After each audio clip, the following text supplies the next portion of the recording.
porque en la medida que ustedes perdonen a otros, también su Padre Celestial los perdonará a ustedes. Mateo 6:14 Contexto y eco de la parábola. En Mateo 18:23-33, Jesús nos cuenta la parábola del rey que quiso ajustar cuentas con sus siervos. Uno le debía 10,000 talentos, una deuda impagable. El rey, movido por compasión, la canceló íntegramente. Sin embargo, aquel mismo siervo salió y halló a un compañero que le debía 100 denarios, una cantidad diminuta en comparación, y no quiso mostrar la misma misericordia. Al enterarse el rey, lo entregó a los verdugos hasta que pagase toda su deuda. Esta historia nos sacude el corazón porque revela dos caras de la misma moneda: la gracia asombrosa de Dios hacia nosotros y nuestro peligroso corazón intransigente. El perdón divino es inmerecido e infinito, nunca podríamos ganarlo ni agotarlo, pero nosotros, en nuestra fragilidad humana, podemos negarnos a darlo, a pesar de haberlo recibido. 1. El perdón de Dios, inmerecido y sin medida. Imagina que tuvieras una deuda equivalente al peso de montañas. Cada pequeña chispa de tu vida, errores, heridas, omisiones, sería un grano diminuto de esa carga inmensa. Dios, con un brochazo de su amor, borró por completo esa deuda cuando Cristo expiró en la cruz. No porque mereciéramos el perdón, sino porque Él es soberano y su misericordia trasciende todo cálculo humano. Cuando el rey en la parábola perdonó los 10,000 talentos, aquel siervo condenó su propia alma al negarse a demostrar la misma compasión. Así, el Señor nos recuerda que el perdón no surge de la justicia humana, sino de un corazón transfigurado por la gracia.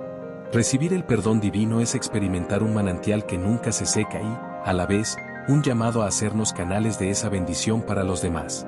2. Misericordia práctica y justicia equilibrada. Perdonar no significa invalidar el principio de justicia. La misericordia de Dios es profunda, pero también justa. Él no pasa por alto el mal, sino que lo absorbe en la cruz y lo transforma en reconciliación. De la misma manera, nosotros podemos extender perdón sin negar las consecuencias naturales de las acciones de otros. Misericordia práctica implica escuchar al ofensor, expresar el dolor que causó, orar por su sanidad interior y desechar el resentimiento. Justicia equilibrada implica, si es necesario, poner límites saludables, por ejemplo, distanciarse de relaciones tóxicas o buscar mediación cuando la paz comunitaria esté en riesgo. El perdón no pide renunciar a la sabiduría ni al sano juicio. Al contrario, nos llama a ejercer la justicia de un modo que honre la dignidad de todos, sin retener la gracia que hemos recibido. 3. El proceso del perdón, oración y tiempo. Perdonar no es un interruptor que se enciende de un día para otro. Es un camino de varias etapas. Reconocimiento del dolor, admitir la herida sin intentar minimizarla. Entrega a Dios, orar para que el Señor sane la herida y transforme el dolor en comprensión. Decisión consciente, elegir dejar de lado la venganza y el resentimiento. Actuar con amor, si es posible, restablecer la relación bajo nuevos términos sanos. Paciencia en el proceso, comprender que puede haber recaídas del rencor y que la sanidad interior tarda su tiempo. Este camino se recorre mejor en oración constante. Cada vez que sentimos una punzada de frustración, podemos presentar esa ofensa al trono de gracia, confiando en que el Espíritu Santo reforzará en nosotros la paz y la resolución de amar como Cristo amó. 4. Historia de perdón y límites sanos. Déjame contarte la historia de Gabriela y Claudia, dos amigas unidas desde la infancia. Un día, Claudia divulgó un secreto muy personal de Gabriela, pensando que era un chisme inofensivo. Cuando Gabriela lo descubrió, su confianza se quebró y la traición dejó un surco profundo. Sintiéndose herida, decidió perdonar en su corazón, pero rompió el contacto con Claudia para sanar sus propias heridas. Pasaron meses de silencio. Gabriela oró cada madrugada, pidiendo al Señor sanidad y la capacidad de amar de nuevo. Poco a poco, el resentimiento cedió espacio al deseo de reconciliación. En un encuentro sobrio, Gabriela habló con honestidad: me dolió profundamente lo que hiciste. Cuando compartiste mi secreto, me sentí desprotegida y vulnerable. Te pido perdón por mi enojo, pues no deseo cargar con rencor, pero necesito que respetes mis límites. No quiero que repitas ese acto y necesito tiempo para reconstruir la confianza. Claudia, con lágrimas en los ojos, se disculpó de corazón y aceptó las condiciones. Con paciencia y gestos de lealtad constante, pequeños actos de confidencia renovada, detalles de cariño y recordatorios de valoración, Claudia demostró que había entendido la gravedad de su falta. Al cabo de un año, ambas amigas celebraron juntas la restauración de su vínculo, más maduro y transparente que nunca. Esta historia nos enseña que el perdón genuino puede coexistir con límites que protejan nuestra integridad.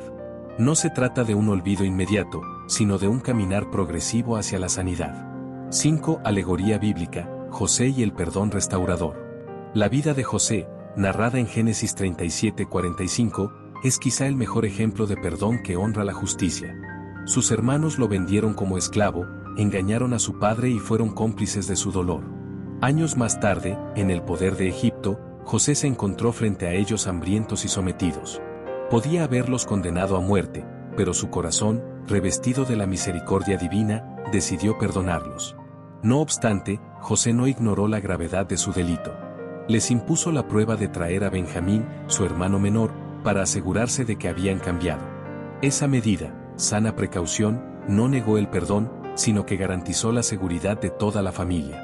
Finalmente, al ver la honestidad de sus hermanos, José derramó lágrimas de compasión y declaró: «Vosotros pensasteis mal contra mí, mas Dios lo tornó en bien». Génesis 50:20. De la historia de José aprendemos que el perdón restaurador reconoce la injusticia sufrida.